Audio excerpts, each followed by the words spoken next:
Vedas 101, the blueprint of existence. How the ancient Rishis mapped reality itself.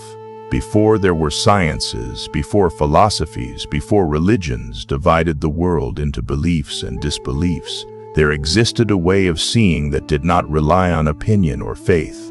That way of seeing gave birth to what we now call the Vedas. But the Vedas were never meant to be scriptures in the modern sense. They were never meant to be worshipped, defended, or even fully understood through words. They were meant to be decoded, because the Vedas are not stories about gods. They are a blueprint of existence itself. Not symbolic mythology, not religious instruction, but a precise, layered map of how reality functions, from the movement of galaxies to the rise of a thought inside the human mind. To understand the Vedas is to understand something radical. The universe is not chaotic, it is not accidental, and it is not separate from you. It follows a structure, a rhythm, a logic so subtle that only those who turned inward could perceive it. The forgotten question. The Vedas were answering modern science asks, what is the universe made of? How did it begin? Where is it expanding? Religion asks, who created it? Who governs it? How do we please that power? But the Vedas ask something far deeper. What is existence itself? Not who made it, not what should we believe, but what is the nature of reality? What is consciousness? Why does anything exist at all? This difference is crucial. The Vedas did not begin with belief. They began with observation. The Vedic revelation, reality is structured, not random. One of the most misunderstood ideas about Hinduism is that it is mystical or chaotic. In truth, it is one of the most structured worldviews ever conceived. The Vedas describe existence as snat, a cosmic order, not moral order, not social order, but a natural intelligence governing everything, the movement of stars, the rhythm of seasons, the flow of breath, the cycle of birth and death, the rise and fall of thought. Nothing exists in isolation. Everything follows a pattern. The universe is not a collection of objects, it is a living system. Creation was not an event, it is a process. One of the greatest misconceptions is the idea that the universe was created at a single moment. The Vedas never say this. They describe creation as continuous emergence, not a beginning, not an end, but a rhythm. Creation, sustenance, dissolution, silence, creation again. This cycle is called senior rishti, creation, sthiti, preservation, laya, dissolution, shunya, stillness. This is not mythology. It mirrors cosmic expansion and contraction, biological birth and death, psychological growth and collapse, even the rhythm of breath. The Vedas recognize that everything moves in cycles, not straight lines. Why the Vedas start with sound, not matter. The first principle of the Vedas is not earth, water, or fire. It is nada. Vibration. Before form, there was movement. Before movement, there was potential.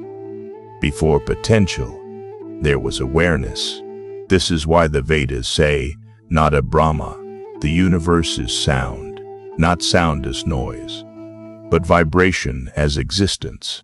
Modern physics now confirms matter behaves as energy. Energy behaves as waves. Waves are vibration. The Vedas reached this understanding not through instruments, but through consciousness.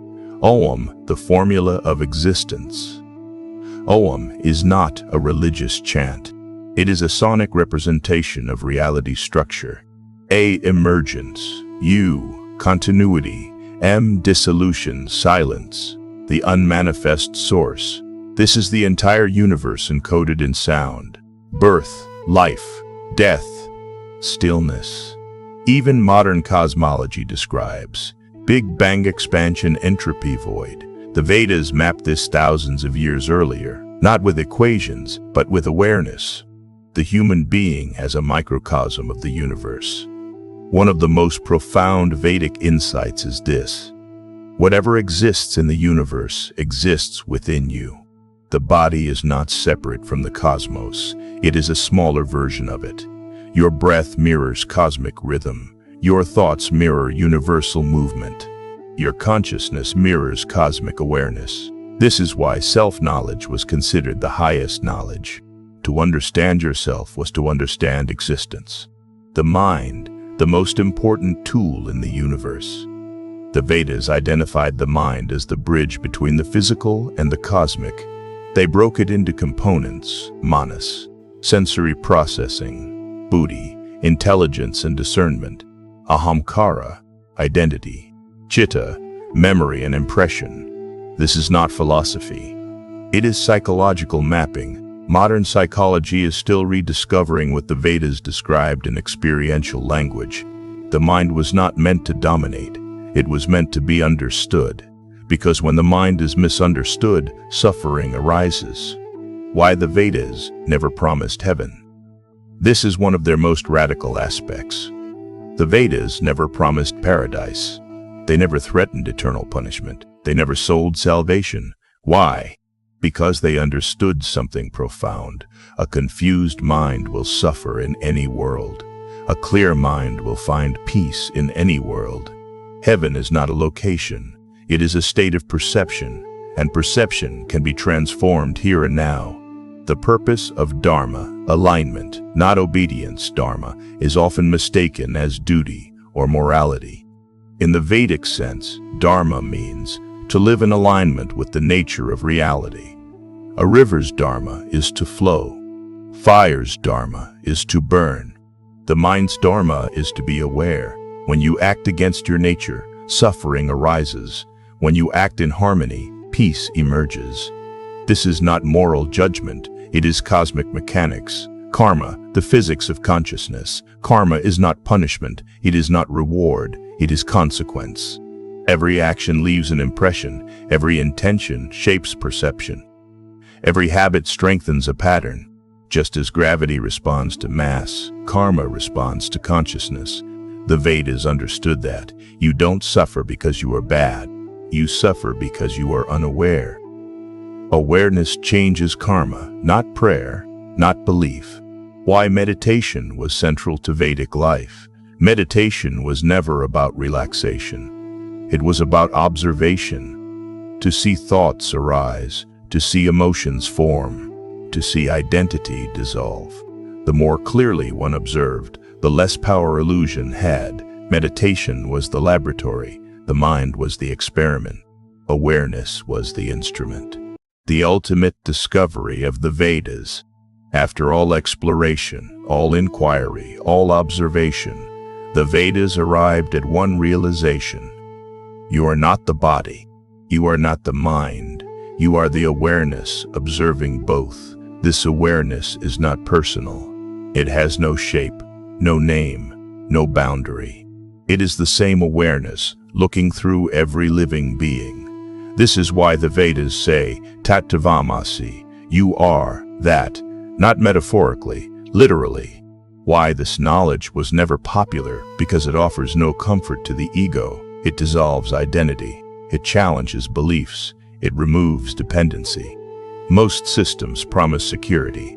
The Vedas promise clarity, and clarity requires courage. The real purpose of the Vedas, not worship, not rituals, not tradition. The true purpose was to understand reality, to dissolve ignorance, to free the mind from illusion, to align human life with cosmic intelligence. They were never meant to create followers. They were meant to awaken explorers. The Vedas are not ancient texts, they are maps of perception. They do not belong to Hinduism. Hinduism emerged around them. They do not demand belief. They demand awareness. They do not promise heaven. They reveal reality. And once that reality is seen clearly, you realize something extraordinary. The universe is not outside you. It is happening through you. You are not a fragment of creation. You are creation, conscious of itself. That is the blueprint the Vedas left behind, not for worship, but for awakening.